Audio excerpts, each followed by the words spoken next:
Hope you guys are doing well. Welcome back. In today's video, I'm going to show you that how you can add the payment details, how you can add the payment method on the Temu app. So let's get started. So first of all, what we have to do, simply we have to download the app and then we have to create our account on that. So now simply I'm going to open the Temu app here. As you can see now, simply we have to go to the main section, and after going to the main section, now our profile will be shown here.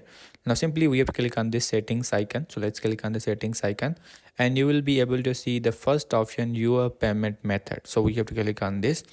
Now the every detail related to the payments are provided here, like the Temu protects your card information. This is for the security purpose.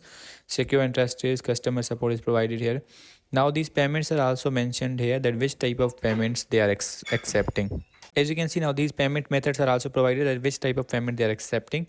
Now simply we have to click on the add a credit or debit card, and after that we have to provide the card details here, and simply we have to click on the add your card and the payment details will be added. Then you can directly buy from there. So in this way you can add the payment details on the Temu app. I hope you guys understand this video, that how you can do that. So see you in the next video.